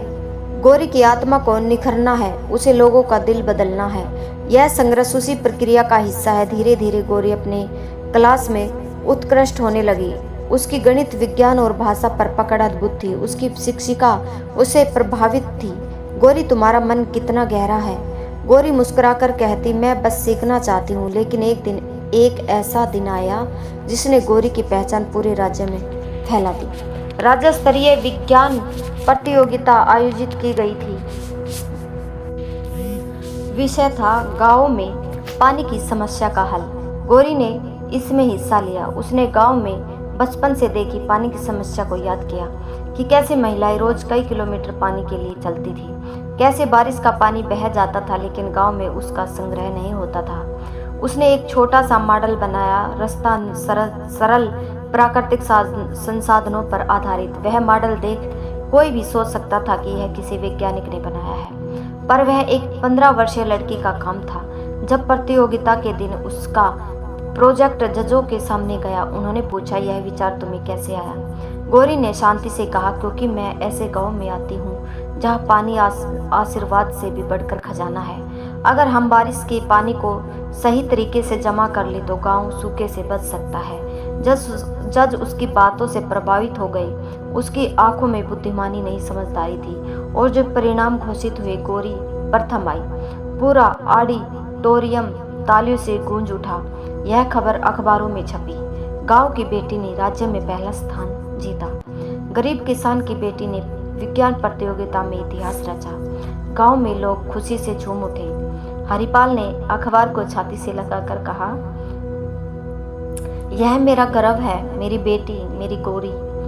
और माँ सुमित्रा बेटे की तरह तिलक लगाकर बोली, यह मेरी देवी है। गौरी जब कुछ दिनों बाद घर लौटी, पूरा गांव उसे देखने के लिए उमड़ पड़ा। लोग मिठाई लेकर आए, उसकी सफलता का जश्न मनाया। बच्चों ने उसके पैर छुए, दीदी आप बहुत बड़ी हो गई। गौरी सबको प्रेम से गले लगाती, उनके सिर पर हाथ फेरती और मन में सोचती, भगवान आपने मेरी मदद की। लेकिन वास्तविक मोड़ पर अब भी आना था, और वह मोड़ ऐसा था जो गौरी के जीवन का, उसके पिता के जीवन का और उसके पूरे गांव की सोच का चेहरा हमेशा के लिए बदल देगा। जिले के कलेक्टर ने गौरी को बुलाया और कहा, हम चाहते हैं कि तुम अपने मॉडल को राज्य सरकार के सामने प्रस्तुत करो। हजारों गांव में तुम्हारा मॉडल लागू हो सकता है। गौरी स्तंभ रह गई। मैं सरकार के सामने, कलेक्टर ने कहा, हाँ गौरी, तुम चुन ली गई हो।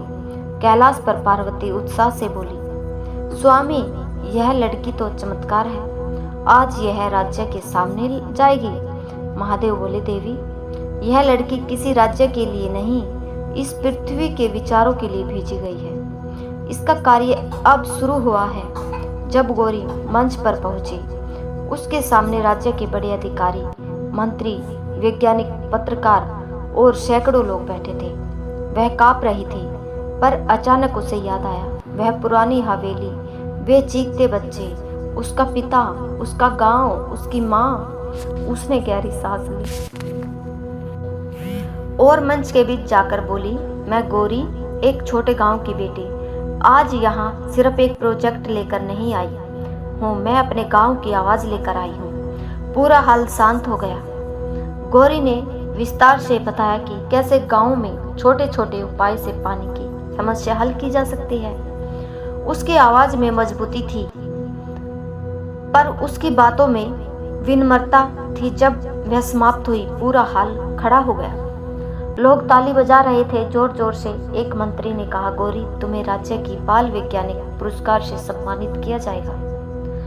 गांव में यह समाचार पहुंचा और उस रात हरिपाल ने अपनी बेटी के नाम पर पहली बार दीपक जलाया।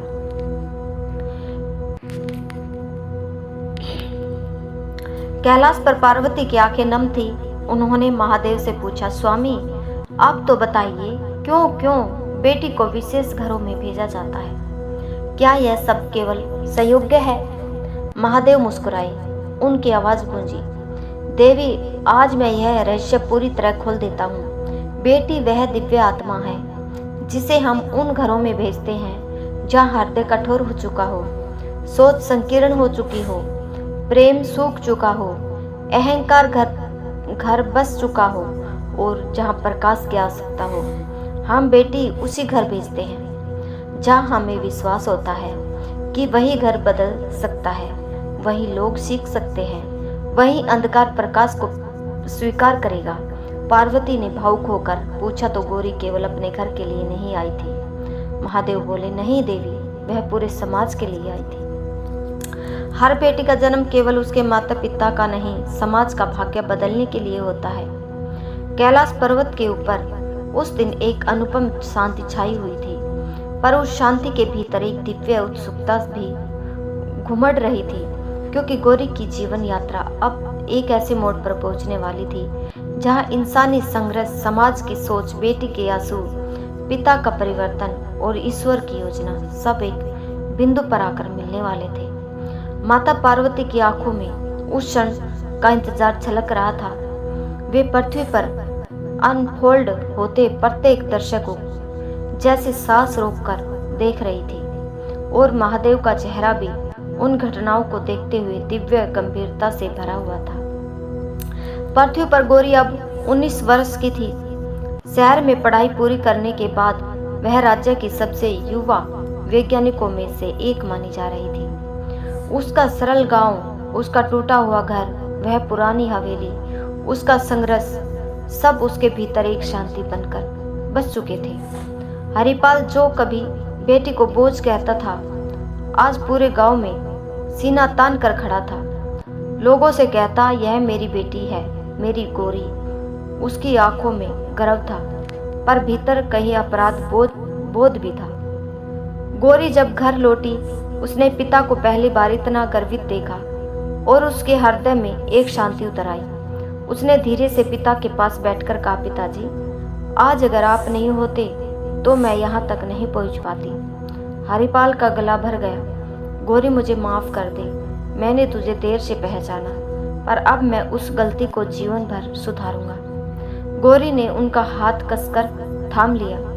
यह बेटी और पिता के बीच का वह रिश्ता था जो वर्षों की टूटन के बाद आज पुनः जन्म ले रहा था। माता पार्वती की आंखों में उस दिन एक ऐसी तेज चमक थी जैसे माँ अपने बच्चे की विजय देखकर गर्व से भर जाती है। उन्होंने महादेव से कहा, स्वामी, गौरी तो अब देवताओं के समान पूजी जाएगी, क्या उसका जीवन अब सरल हो जाएगा? महादेव मुस्कुराए, देवी, पूजनीय होना आसान होता है, पर पूजनीय बने रहना कठिन। लेकिन गौरी जैसी आत्माएं कभी अहंकार में नहीं डूबती, क्योंकि वे जन्म से विनम्र होती है। अब उसका कार्य एक घर या गांव तक सीमित नहीं, उसे पूरी पृथ्वी को संदेश देना है कि बेटी का प्रकाश किस तरह जीवन बदलता है। पृथ्वी पर गौरी जब अपने गांव लौटी तो दृश्य किसी त्योहार की तरह था। 7 किलोमीटर पहले ही लोग उसके स्वागत में खड़े थे। फूलों की वर्षा हो रही थी, महिलाएं देवियों के गीत गा रही थी और बच्चे उसके पैर को छूने के लिए आगे बढ़ रहे थे। गौरी की माँ सुमित्रा उसे देखते ही फूट फूट कर रो पड़ी। गोरी, तूने तो हमारा नाम ही नहीं, इस गांव का नाम भी अमर कर दिया। मेरे घर की बेटी भगवान की देन। हरिपाल, जो पहले कभी बेटी के सामने खुलकर नहीं रोया था, आज उसके सामने घुटनों पर बैठ गया। उसने उसकी हथेलियां पकड़कर कहा, गोरी, मुझे माफ कर दे, मैं तेरी कीमत ना समझ पाया। तू मेरे घर की नन्ही, मेरे जीवन की रोशनी है। गोरी ने अपने पिता को गले लगाकर कहा, पिताजी, मेरी सारी जीत सिर्फ आपकी वजह से संभव हुई। अगर आपने मुझे शहर भेजने की अनुमति ना दी होती तो मैं कहाँ जाती। और उस क्षण पिता और बेटी के बीच जो बंधन बना वह किसी भी सांसारिक रिश्ते से ऊपर था। एक ऐसा रिश्ता जिसमें पछतावा था, प्रेम था, गर्व था और सबसे बढ़कर ईश्वर का आशीर्वाद था। लेकिन कहानी यहाँ खत्म नहीं होती, क्योंकि कई लोग समझते हैं कि बेटी सफल हो जाए तो यात्रा पूरी हो जाती है। पर नहीं, बेटी की असली यात्रा तब शुरू होती है जब वह दूसरों की यात्राएं आसान बनाने लगती है। समाचार फैलने के बाद सैकड़ों गांवों से लोग गोरी के पास आने लगे। बेटी, हमारे गांव में भी पानी की समस्या है। गोरी दीदी, हमें भी पढ़ाई करनी है, हमारी बेटी को लोग पढ़ने नहीं देते, तुम बात करो। गोरी सबकी बातें सुनती और उनका मन करुणा से भर जाता। वह धीरे धीरे अपना समय गांव गांव जाकर शिक्षण कार्य करने लगी। कुछ लड़कियां जो कभी घर से बाहर नहीं निकली थी, आज स्कूल जाने लगी। कुछ महिलाएं जो अपने जीवन को बस एक जिम्मेदारी समझती थी, आज आत्मनिर्भर बनने लगी। और कुछ बुजुर्ग जो निराशा में जी रहे थे, गोरी के शब्दों में उन्हें आशा दिखने लगी। और तब गोरी ने एक बड़ा निर्णय लिया। उसने अपने गांव की पहाड़ी के पास एक बड़ा विद्यालय बनाने का संकल्प लिया। यह विद्यालय सिर्फ पढ़ाई के लिए नहीं होगा, यह वह स्थान होगा जहां बेटियां सीखेंगी कि वे किसी से कम नहीं, और बेटे सीखेंगे कि सम्मान सबसे बड़ी शिक्षा है। गांव वाले चौंक गए, इतना बड़ा विद्यालय बेटियों के लिए? गोरी ने कहा, हाँ, क्योंकि भविष्य तब बदलेगा जब बेटियां शिक्षा और बेटे संस्कार दोनों सीखेंगे। कैलाश पर पार्वती यह सुनकर खिल उठी, स्वामी, यह तो किसी युग स्थापना जैसा है। गोरी, सच में पृथ्वी पर परिवर्तन बन गई है। महादेव बोले, बेटियों में यही शक्ति होती है। देवी, एक बेटी जन्म लेती है तो सिर्फ एक घर नहीं, एक पीढ़ी बदलती है। विद्यालय के निर्माण के दौरान गोरी दिन रात मजदूरों के साथ काम करती, ईंटें उठाती, नक्शा बनाती, भट्टे पर ईंटें सुखाती, बुजुर्गों से राय लेती, बच्चों को पढ़ाती। लोग कहते यह लड़की इंसान नहीं, देवदूत है। लेकिन जैसे जैसे विद्यालय का निर्माण आगे बढ़ता गया, समाज का एक हिस्सा बदलने लगा, पर एक हिस्सा ईर्ष्या, कटुता और अंधकार से भर गया। कुछ पुरुष बोले, लड़की होकर इतना बड़ा काम करेगी, यह हमें शर्मिंदा कर रही है। कुछ महिलाएं बोली, हमारी बेटी पढ़ेगी तो घर कौन संभालेगा। कुछ लोग दबी आवाज में बोले, गोरी बड़ी हो गई है, अब उसे शहर में बस जाना चाहिए, गांव का क्या भविष्य है। गोरी यह सब सुनती थी और मुस्कुरा देती थी। उसके भीतर प्रकाश इतना प्रबल था कि अंधकार उसे छू नहीं पा रहा था। लेकिन कहानी का सबसे भावुक मोड़ तब आया जब विद्यालय निर्माण के कुछ ही दिन बचे थे। उस दिन गोरी काम से लौट रही थी। सूरज ढल चुका था, आसमान में नारंगी अग्नि सी चमक थी और हवा में हल्की ठंडक थी। वह सोच रही थी कि इन ईंटों के बीच कितनी बेटियों का भविष्य चमकेगा। तभी अचानक पीछे से जोरदार आवाज आई, गोरी रुक। उसने मुड़कर देखा, हरिपाल हांफता हुआ भागता आ रहा था। गोरी ने कहा, पिताजी, आप भाग क्यों रहे हैं? हरिपाल ने कांपती आवाज में कहा, तेरी माँ सुमित्रा, उन्हें अचानक बहुत तेज दर्द हुआ है, खून बह रहा है, डॉक्टर कह रहे हैं कि हालत गंभीर है। गोरी का पूरा संसार एक पल में रुक गया। वह भागती हुई घर पहुंची। सुमित्रा चारपाई पर लेटी थी, उनका चेहरा पीला था, सांसें तेज धीमी हो रही थी। गोरी उनके पास बैठ गई। माँ माँ, मैं आ गई। सुमित्रा ने गोरी का चेहरा हाथों में लिया।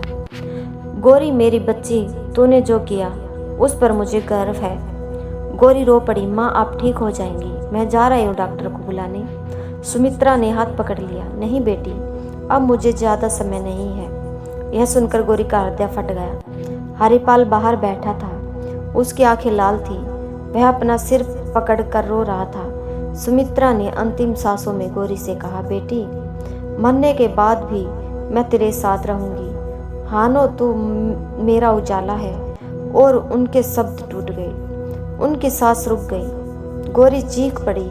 माँ कैलाश पर पार्वती कांप गई। स्वामी यह क्यों? गौरी को इतना भारी दुख क्यों? महादेव ने गहरी श्वास में कहा, देवी बेटी को जब तक दुख ना मिले वह दूसरों के दोहक का मूल्य नहीं समझती। यह गौरी की आत्मा का अंतिम शोधन है। गौरी अपनी माँ के दाह संस्कार के समय शांत बैठी रही। आंसू रुके हुए थे, होठ थर्रा रहे थे, पर उसकी आंखें खाली थी। गांव वाले बोले, सुमित्रा ने अपनी बेटी का उजाला दुनिया को दे दिया और खुद चली गई। उस रात गौरी अकेले मंदिर गई। उसने दीपक जलाया और फूट फूट कर रो पड़ी। भगवान, आपने मेरी माँ को क्यों ले लिया? क्या मैं इतनी बड़ी हो गई थी कि मुझे माँ की जरूरत नहीं थी? और तभी मंदिर में एक दिव्य चमक फैली। वही मंदार की खुशबू, वही शांति, वही कंपन महादेव प्रकट हुए। गौरी जमीन पर गिर पड़ी। प्रभु महादेव ने उसके सिर पर हाथ रखा। गौरी, तेरी माँ, शरीर खत्म हुआ है पर उसका आशीर्वाद नहीं। वह तेरे भीतर है, हर सांस में है। गौरी रोते हुए बोली, स्वामी अब मैं अकेली हूँ। महादेव बोले, बेटी, पुत्र अकेला होता है, पुत्री कभी अकेली नहीं होती है, क्योंकि वह वही जन्म लेती है जहाँ ईश्वर को अपना अंश भेजना होता है। गौरी ने आंसू पोंछते हुए पूछा, स्वामी क्या मेरा जीवन अब अधूरा रह जाएगा? महादेव उत्तर देते हैं, नहीं बेटी, अब तेरा वास्तविक कार्य शुरू होगा। तेरा जन्म केवल अपने घर का भाग्य बदलने के लिए नहीं हुआ था, तो उस प्रकाश का प्रतीक है जिसे हम दुनिया को दिखाना चाहते हैं। बेटी वहां जाती है जहां बदलाव की सबसे अधिक आवश्यकता होती है। और उसी रात गौरी ने विद्यालय निर्माण पूरा कराया। उसका नाम रखा देवी सुमित्रा बालिका विद्यापीठ। उस विद्यालय के द्वार पर पत्थर पर लिखवाया, जिस घर में बेटी जन्म ले वहां भगवान स्वयं आते हैं। कैलाश पर पार्वती की आंखों से आंसू बहते रहे। स्वामी अब कथा पूर्ण हुई। महादेव मुस्कुराए, नहीं देवी, यह कथा कभी पूर्ण नहीं होती। जहाँ भी बेटी जन्म लेती है नई कथा शुरू हो जाती है। गौरी ने अपनी माँ के नाम पर देवी सुमित्रा बालिका विद्यापीठ बनवाया और उस दिन पूरे गांव, पूरे जिले और कई राज्यों से लोग आए। उद्घाटन में केवल नेता या अधिकारी नहीं बल्कि सैकड़ों बेटियां आई। कुछ फटी चप्पलों में, कुछ नंगे पांव, कुछ पिता के कंधों पर बैठी, कुछ माँ का हाथ पकड़े। जिस दिन विद्यालय के द्वार खुले उस दिन सूरज भी जैसे एक अलग ही चमक के साथ उगा था। हवा में हल्की ठंडक थी और मंदिर की घंटियों की ध्वनि इतनी मधुर थी जैसे कैलाश में से आ रही हो। गौरी उस विशाल भवन के सामने खड़ी थी, सफेद रंग सेंधा हुआ धूप में चमकता हुआ, और प्रवेश द्वार पर पत्थर पर उकेरा हुआ वाक्य, जिस घर में बेटी जन्म ले वहां स्वयं भगवान निवास करते हैं।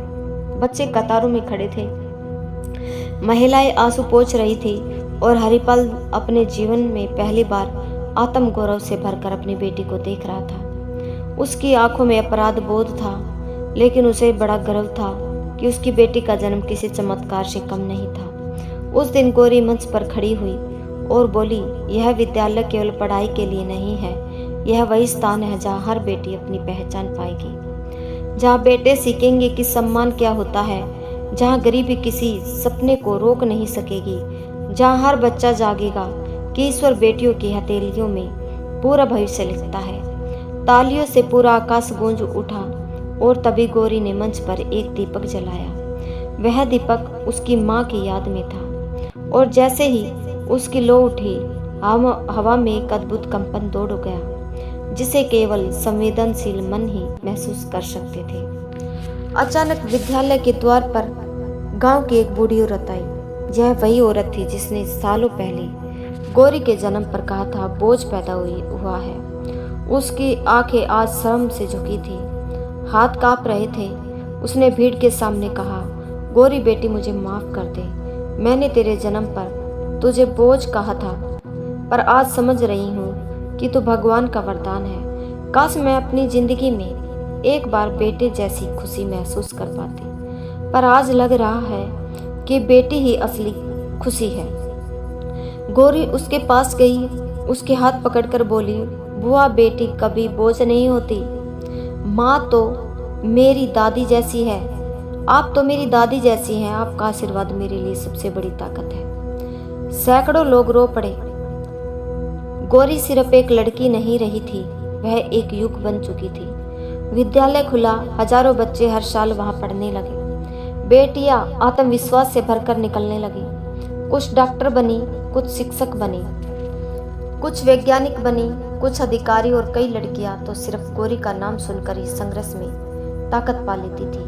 उनके लिए गौरी कोई नाम नहीं, प्रेरणा थी। लेकिन गौरी के जीवन ने तब एक और बड़ा अध्याय देखा जब राज्य सरकार ने उसे राष्ट्रीय महिला आयोग में उच्च पद की जिम्मेदारी सौंपने का प्रस्ताव दिया। गौरी ने विनम्र स्वर में कहा, मेरे लिए सबसे बड़ा पद सेवा है, कुर्सियां नहीं। लेकिन अगर इस पद से मैं हजारों बेटियों का जीवन बदल सकती हूँ तो मैं स्वीकार करती हूँ। और वह काम में लग गई। दिन रात बिना थके बिना रुके गांव-गांव घूमकर उसने महिलाओं की समस्याएं सुनी, गरीब परिवारों को सहयोग किया, लड़कियों की पढ़ाई न रोकने के आंदोलन चलाए और देश के कई हिस्सों में वह बेटियों की उम्मीद बनकर चमक उठी। लेकिन जैसे जैसे गौरी की प्रसिद्धि बढ़ी, उसके आसपास और आलोचना करने वालों की आवाजें भी बढ़ने लगी। यह लड़की इतना काम कैसे कर लेती है? क्या कोई साधारण इंसान यह कर सकता है? यह तो कोई चमत्कारिक शक्ति है। और एक दिन गौरी की प्रतिष्ठा चरम पर थी। देश के लोग उसे मानते थे, सम्मान करते थे, उसे प्रेरणा लेते थे। लेकिन उसके भीतर एक शून्य था, क्योंकि उसकी माँ अब नहीं थी और पिता भी उम्र के साथ कमजोर हो चुके थे। गौरी सेवा करती रही। उसके भीतर कोई भी लालसा नहीं थी, ना पद की, ना धन की, ना प्रसिद्धि की। उसका एक ही लक्ष्य था, बेटियों की दुनिया बदलना। और तब आया वह क्षण जिसने सारी कथा को अनंत बना दिया। एक रात गौरी मंदिर में अकेली बैठी थी। दीपक जल रहा था, हवा में हल्की ठंडक थी और दूर से शंख ध्वनि आ रही थी। उसने महादेव की प्रतिमा के सामने हाथ जोड़कर कहा, प्रभु, मेरी यात्रा अब किस दिशा में जाएगी? मैंने अपना कर्तव्य पूरा किया या अभी कुछ और बाकी है? और तभी मंदिर के अंदर गूंजती एक दिव्य ध्वनि ने सब कुछ रोक दिया। वह ध्वनि किसी घंटी की नहीं थी, वह किसी शंख की नहीं थी, वह किसी पवन की नहीं थी, वह महादेव की ऊर्जा थी। प्रकाश फैला और महादेव प्रकट हुए। इस बार उनकी उपस्थिति पहले से अधिक दिव्य, अधिक विराट, अधिक शांत थी। गौरी रोते हुए भूमि पर गिर पड़ी। प्रभु महादेव ने उसे उठाया और कहा, गौरी बेटी, तुमने वह किया है जो कुछ ही आत्माएं कर पाती है। तूने जन्म देने वाली माँ को खोकर भी संसार की बेटियों को माँ का प्रेम दिया। तूने पिता की कठोरता को प्रेम में बदल दिया। तूने अंधकार में प्रकाश फैला दिया। तूने समाज की सोच बदली। तूने उस उद्देश्य को पूरा किया जिसके लिए तुझे चुना गया था। गौरी बोली, प्रभु, आपने कहा था कि मेरा जन्म चैन है, अब आगे क्या? महादेव बोले, अब तुझे अपने स्वरूप में जाना चाहिए। तू केवल गौरी नहीं, तू वह शक्ति है जो हमने भेजी थी। तू वह आत्मा है जो संसार को स्मरण कराएगी कि बेटी कोई सामान्य संयोग्य नहीं, वह ईश्वर का संदेश होती है। और जब संदेश पूरा हो जाए तो आत्मा प्रकाश में विलीन हो जाती है। गौरी कांप गई। प्रभु, क्या इसका अर्थ है कि मेरी यात्रा पूरी हो चुकी है? महादेव बोले, हाँ गौरी, अब तुझे हमारे धाम लौटना है। तेरी कथा यही समाप्त नहीं होती। तेरी कथा अब पीढ़ियों के हृदय में जीवित रहेगी। गौरी की आंखों में आंसू बहने लगे। क्या मेरी माँ वहाँ है? महादेव मुस्कुराए। जहाँ बेटी जाती है वहाँ माँ पहले से होती है। और तभी एक दिव्य प्रकाश गौरी के चारों ओर फैला। मंदिर में पुष्पों की वर्षा होने लगी, घंटियां अपने आप बजने लगी और पूरा मंदिर उजाला बन गया। गौरी ने अंतिम बार पृथ्वी को देखा। उसकी आंखों में शांति थी और अगले ही क्षण वह प्रकाश में विलीन हो गई। गांव में मंदिर की घंटियां रात भर बजती रही। लोग कहते, आज मंदिर में चमत्कार हुआ है। लेकिन हरिपाल, जो उस समय मंदिर के द्वार पर खड़ा था, धीरे से बोला, मेरी बेटी घर लौट गई। उसके स्वरूप को समझने में मुझे जिंदगी लग गई। आज पर आज समझ आया वह ईश्वर का अंश थे। पार्वती ने महादेव से पूछा, स्वामी अब दुनिया को क्या संदेश देंगे?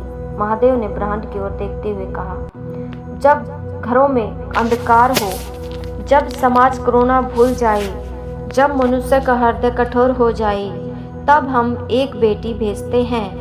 बेटी दुख देती नहीं, दुख दूर करती है। वह बोझ नहीं, दुनिया को उठाने वाली शक्ति है। जहाँ बेटी जन्म ले वहाँ भगवान स्वयं आते हैं। और उसी क्षण पूरे ब्रह्मांड में एक दिव्य प्रकाश छा गया, जैसे जैसे स्वयं ईश्वर ने घोषणा कर दी हो कि बेटी है तो संसार है। प्रिय भक्तों, गौरी की यह दिव्य यात्रा सिर्फ एक कहानी नहीं, बल्कि उस अनंत सत्य की याद है जिसे हम अक्सर भूल जाते हैं कि बेटी संयोग्य से नहीं आती, वह ईश्वर का चुना हुआ प्रकाश होती है। जहाँ वह जन्म लेती है वहाँ घर बदलते हैं, दिल बदलते हैं और कभी कभी पूरा समाज अपना स्वरूप बदल देता है। अगर इस कहानी ने आपके दिल को छुआ हो, आपकी सोच को एक क्षण के लिए भी रोशन किया हो, तो इसे अपने सभी मित्रों, अपने परिवार और उन सभी लोगों तक जरूर पहुंचाए जो आज बेटी को बोझ समझते हैं। याद रखिए, जहां बेटी का सम्मान होता है वहां भगवान स्वयं निवास करते हैं। हम फिर मिलेंगे एक और ऐसी ही हृदय छू लेने वाली, जीवन बदल देने वाली कथा के साथ। तब तक भगवान शिव की कृपा आपके जीवन में उजाला बनकर चमकती रहे। हर हर महादेव, जय भोलेनाथ। हमारे चैनल को जरूर सब्सक्राइब करें।